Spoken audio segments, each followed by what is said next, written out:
Also, when I increment this, as this little increment, this space gets smaller and smaller and smaller, the distances between that, and this is also another vital part of the studies of mathematics called metric spaces, and this is the foundation of that. This is called a metric space. As the distances, is dealing with distances, as the distances get smaller and smaller, we're getting closer and closer to that letter or that number A. And eventually, if it is continuous, it's going to overlap, so therefore the distance between those two is 0 because we are simply on that point A. So the metric space of that, the distance between this and that, is 0 because we are at A.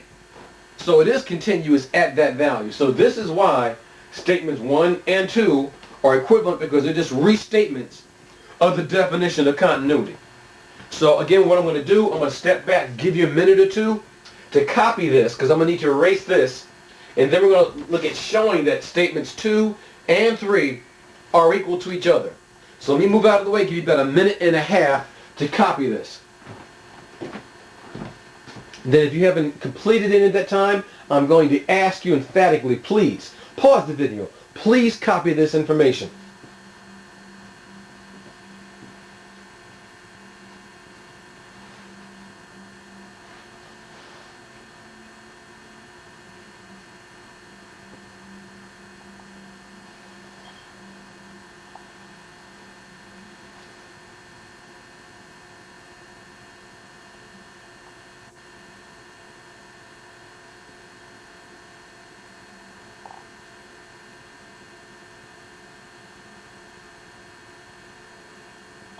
Okay, ladies and gentlemen, at this point, please, if you have not completed copying the information, I'm going to ask you at this time, please pause the video.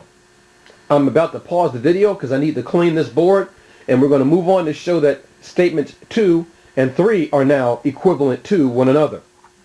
This is going to be very vital leading up to proving the definition of differentiability implies continuity. Okay, I'm going to pause the video at this time. Alright, ladies and gentlemen, I'm back. Now what we're going to do, we're going to show that statements 2 and 3 are equivalent to each other. Well, first of all, we need some information. So I'm going to rewrite this again. Well, here's what we know. Well, from figure 1, we have, so that way you'll be able to do it as well. We have, this is what we have, that A plus delta X is equal to X, and we also know that delta X is also equal to X minus A. We're going to use this. So let me continue on, then I'll ask you to copy as I get to the bottom, because I'm going to need to erase some things. Now, let's take a close look at statement 2.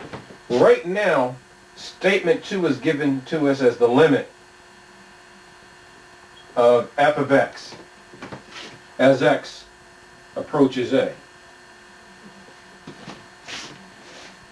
Well, what do you think I can do with this to begin to show that this statement is equal to that? Harry, look that over for me. Think it through.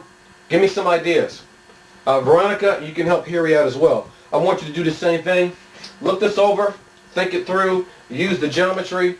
And I'll give you guys about a minute and a half. Shoot me some ideas of what do you think we're going to do to be able to show that this statement here, statement 2, is equal to statement 3.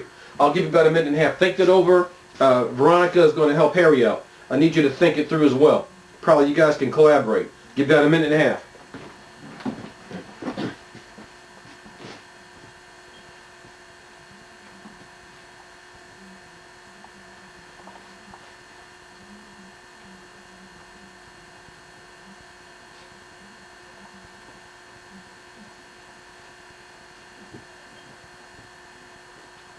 Okay, this time I'm going to pause the video, give you time to think it through.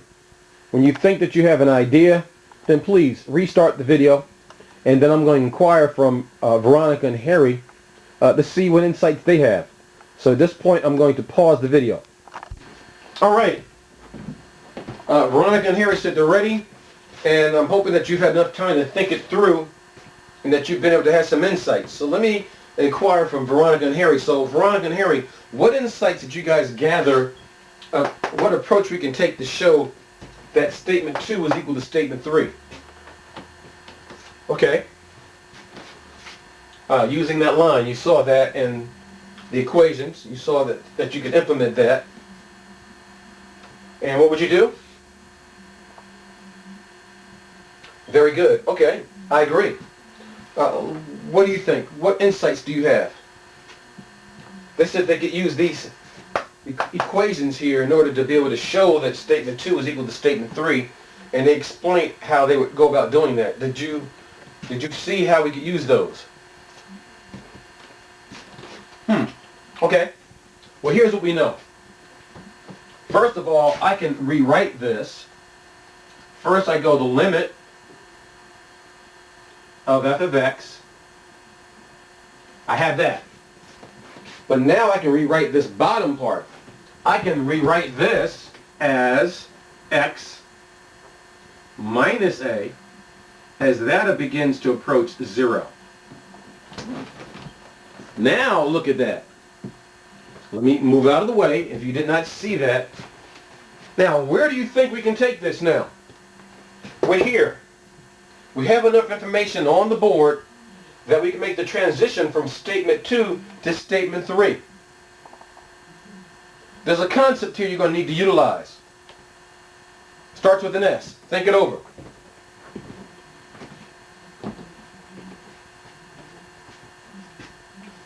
What do you think the concept is we're going to need to use? It starts with an S.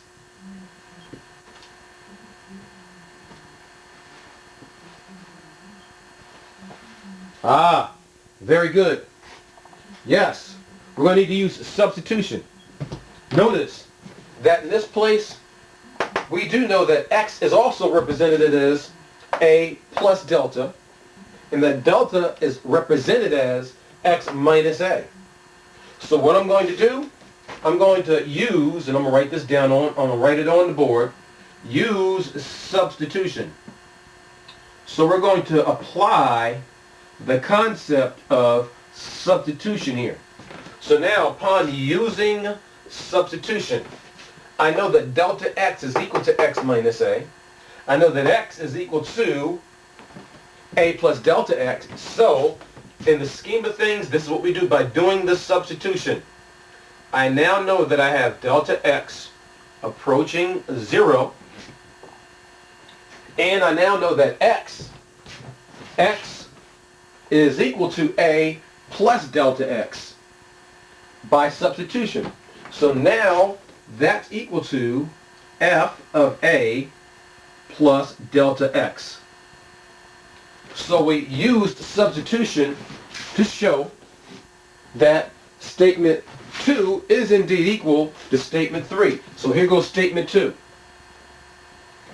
And now we've transitioned this using figure 1 in our equations to show that statement 2 and statement 3 are indeed the same thing.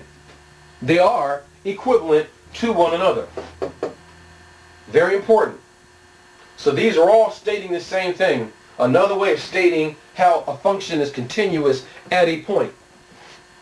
I'm going to move out of the way, give you an opportunity to copy this. About a minute, then I'm going to ask you to pause the video if that's not enough time to copy this.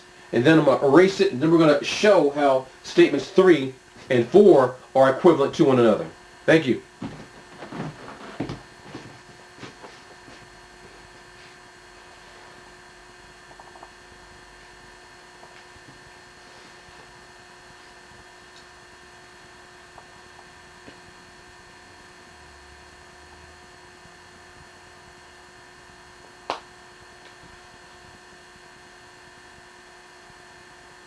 Oh, I made a boo-boo here. I didn't mean this. I meant, whoa, please forgive me, ladies and gentlemen. I meant to show that this is equal to f of a. Some of you are probably confused. Please forgive me. Whoa. I was just looking at this, and this is being done in real time. I'm not going to rewind it and fix that. I meant for this to equal that.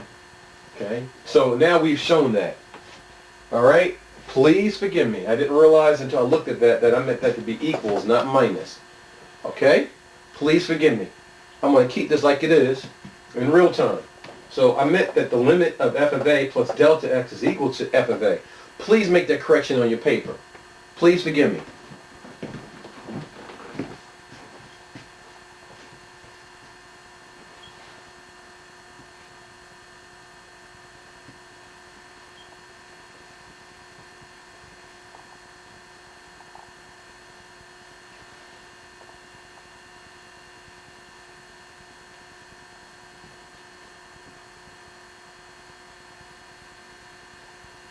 Alright, at this time, if you have not copied the information, please pause your video, copy the information, and I shall return so that way we can see and show how statements 3 and 4 are equivalent to one another. I'll be right back. Thank you, ladies and gentlemen. Okay, ladies and gentlemen, at this time you should have had sufficient time to copy the information about showing that statements 2 and 3 are equivalent to each other. Veronica, Harry, Philip, Natalie, you guys good to go now? Are there any questions? Is there anything that I've done so far that's not clear to you? If so, we need to pause at this time so we can have a good discussion before I go on.